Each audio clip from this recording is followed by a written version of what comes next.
Kæra fjölskylda og vinir, ég votta ykkur öllum innilega samúð. Við erum komin hér saman í dag til þess að minnast og heiðra Guðmund Odd Magnússon og ég vil biðja ykkur að koma bara örlítið inn á við, vera nærverandi hérna í stundinni og því væri vinsamlegt að slökkva á farsímanum. Og að þessu sögðu helgum við stundina og signum okkur í nafni Guðs Föður, Sonar og Heilags Anda. Amen. Guð lífsins, þú sem þekkir bæði dagsbirtu og nótt, ljósið sem lýsir veginn og myrkrið sem kennir okkur að nema það.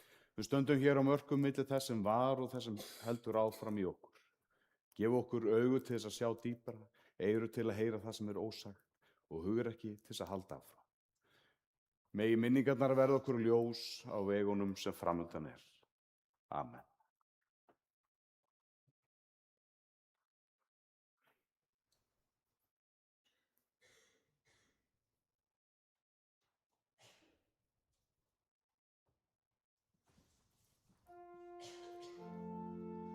Við ykkur að rísa á fætur og taka undir í þessu lagi. Ég kveiki á kertum mínum.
Við heyrum nú reitningarlestur úr Predikurum.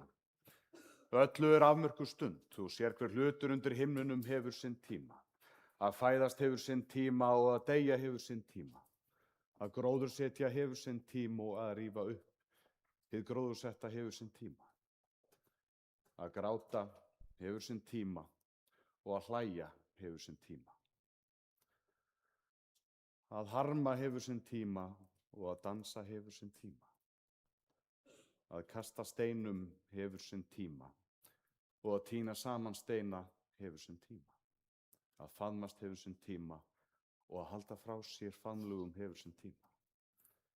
Að leita hefur sinn tíma og að tína hefur sinn tíma. Að geyma hefur sinn tíma og að fleygja hefur sinn tíma.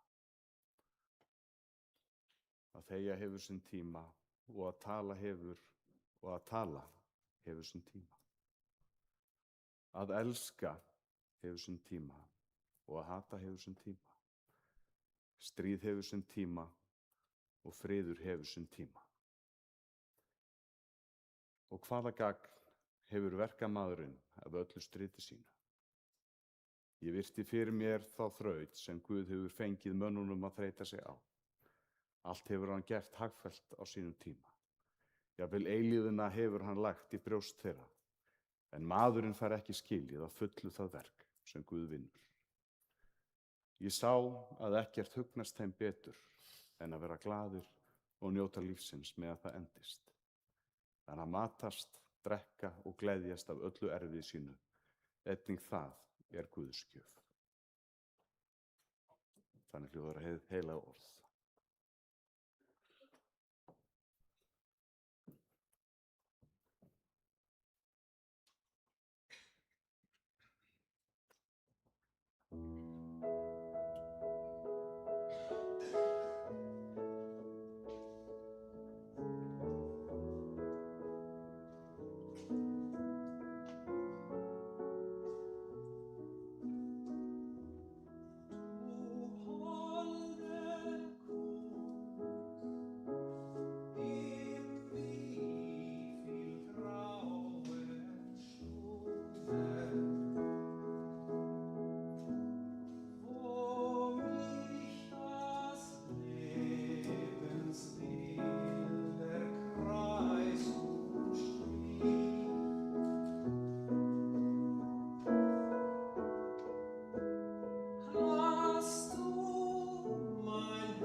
Heyrum heilagt guðspjall.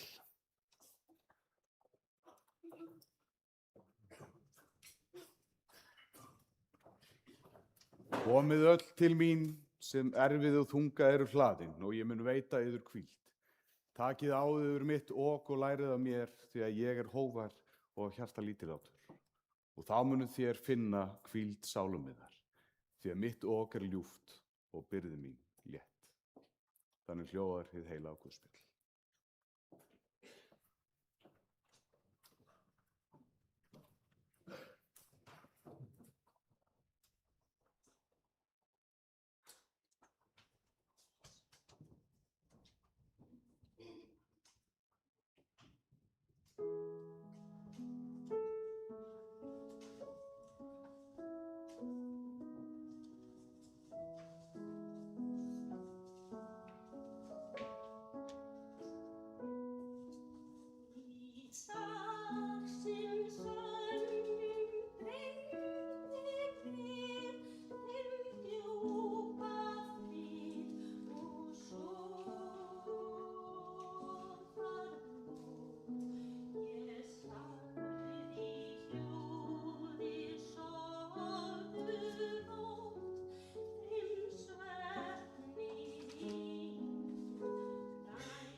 Til eru þær manneskjur sem skilja eftir sig spor í sandinum og svo eru þær sem skilja ekki aðeins eftir spor, heldur breytta sýn. Þegar slíkur maður kveður er ekki aðeins eitt sæti autt. Guðmundur Oddur fjall frá þann 3. janúar sviplega í blindandi skini nýárssólar og undir fullu tungli. Hann átti marga syrgjendur sem hafa gefið gott af sér og hafa sýnt ótrúlegan dugnað og áhuga á að útför þessa bróður, vinar og frænda verði sem fallegust. Ef reynt væri að fanga hann í einu orði, þá er rauður þráðurinn í flestu minningarorðum hann að hann hafi verið miðill.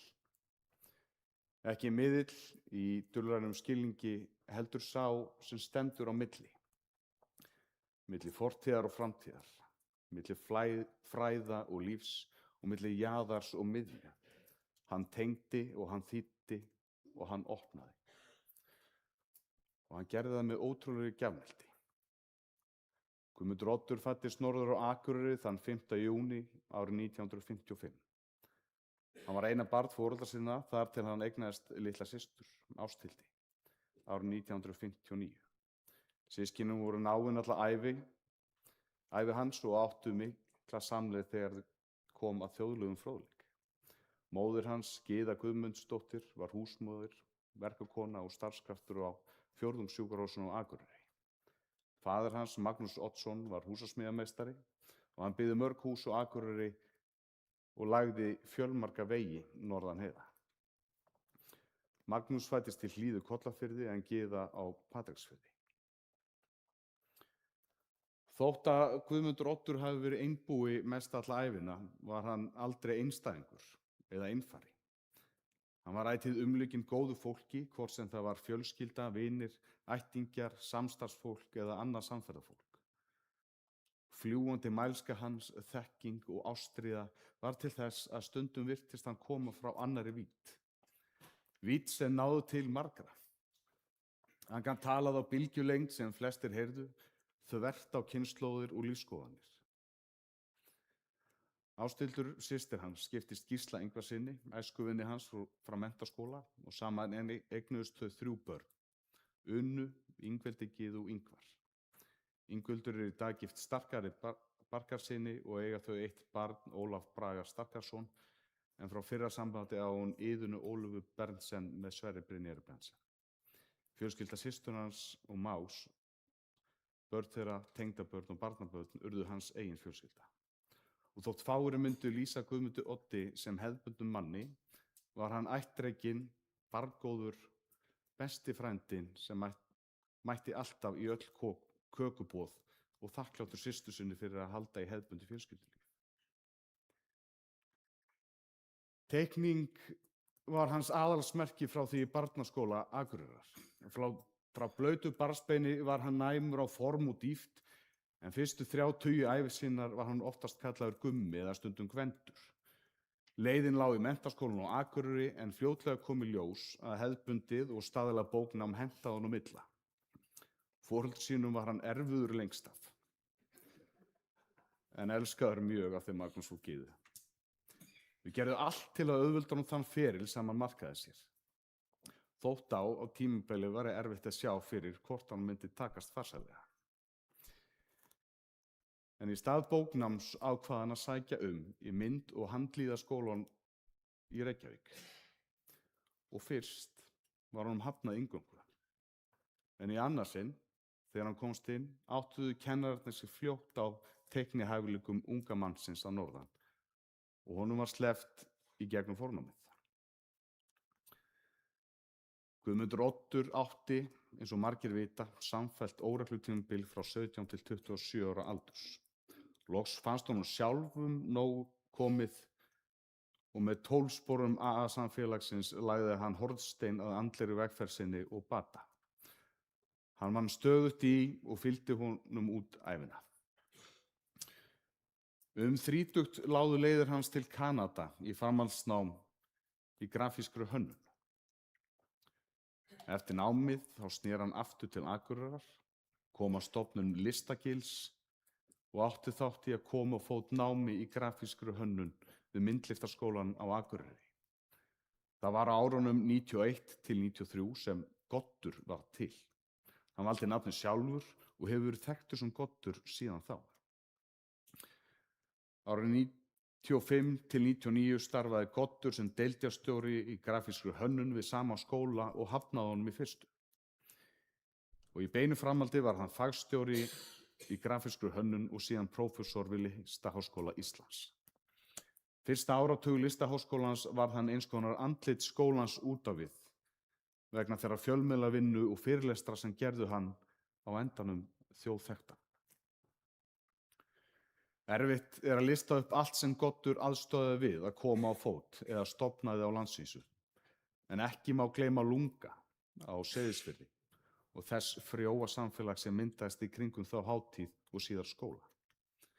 Þar var hann mikilvægur áhrifavaldur og órjúfanlegur hluti af hugmyndafræði listahátíðar ungs fólks á Austurlandi.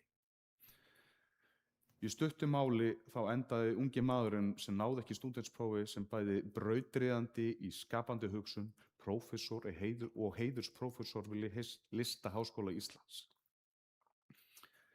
Hann hafði ótrúlega hæfileika til þess að grípa hugmyndir á lofti, ómótaðar hugmyndir sem voru rétt að vera til, strauma sem höfðu ekki enn fengið farveg. Það sem við köllum tíðaranda sem við sjaldan náum að setja í orð fyrir en löngu síðar. Goddur var oft meðal þeirra fyrstu sem gerðu einmitt það. Hann kom því í orð, í mynd, í samhengi. Og ekki til þess að festa það niður, heldur til þess að gera það sýnilegt. Menning og listir voru hans ær og kýr. Ekki sem afmarkað svið, heldur sem lifandi samtal samfélags við sjálfan sig.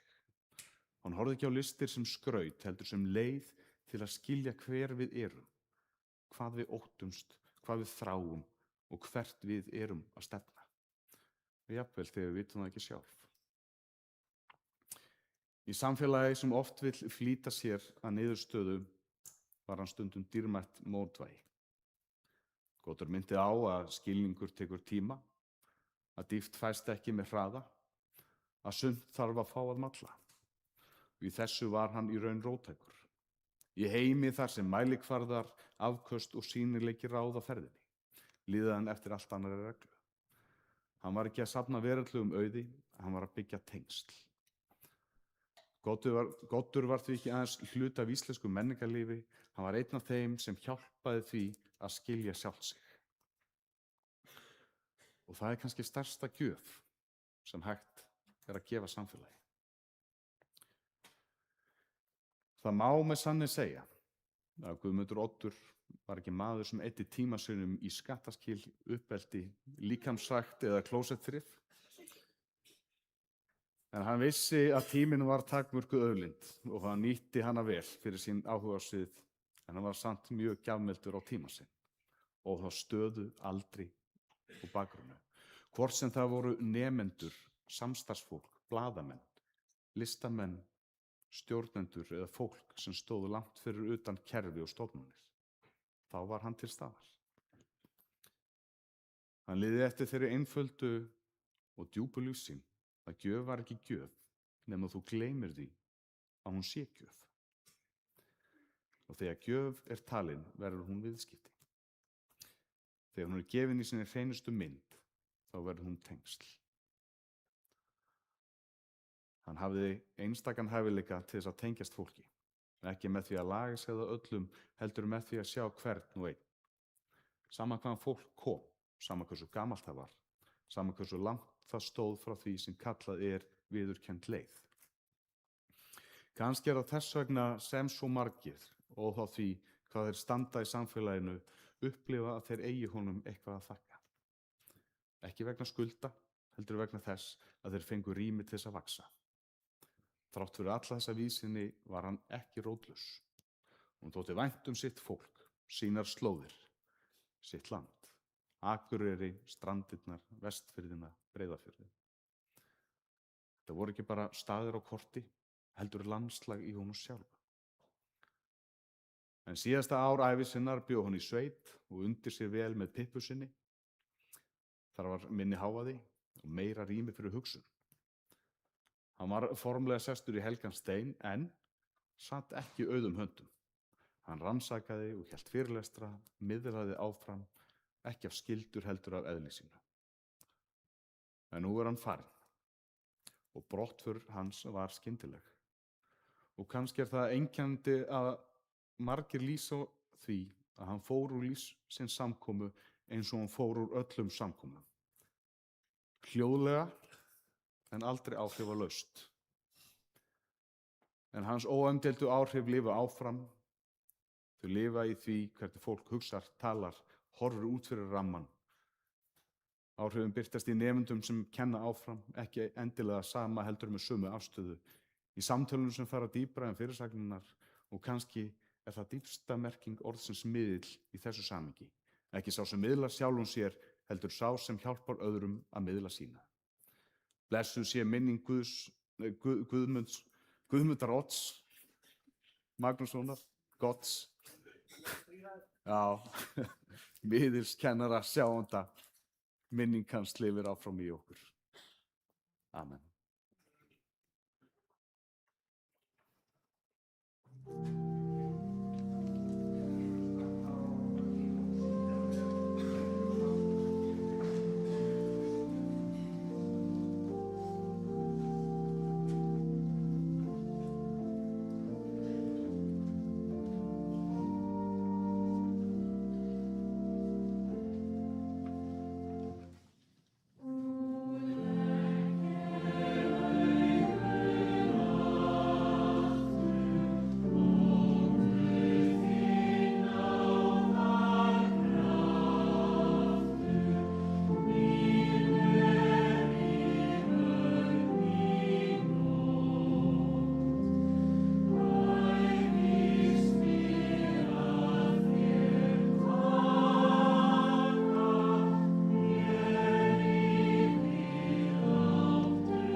Guð, við þökkum þér fyrir líf Guðmundar Odds Magnússonar, fyrir nærveru hans í heiminum, fyrir augun sem sáu og fyrir röddina sem miðlaði, fyrir hendurnar sem opnuðu rými, þar sem aðrir gátu vaxið.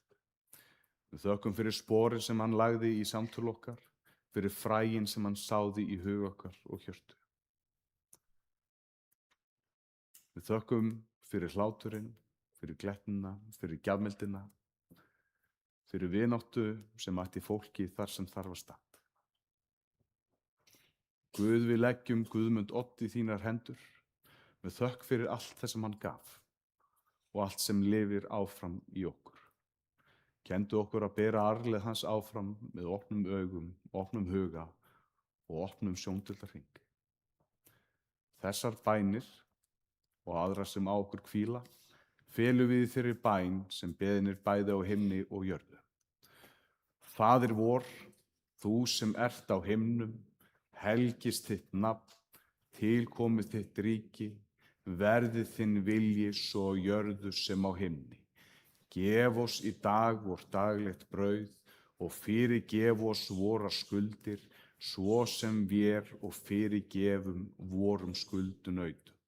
Eigi leið þú oss í freistni, heldur frelsa oss frá illu, því að þitt er ríkið, mátturinn og dýrðin að eilífu.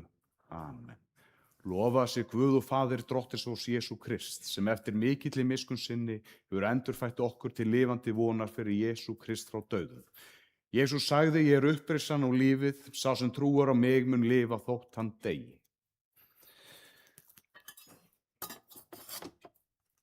Af jörðu ertu komin og af jörðu skaltu aftur verða og af jörðu skaltu aftur upp rísa.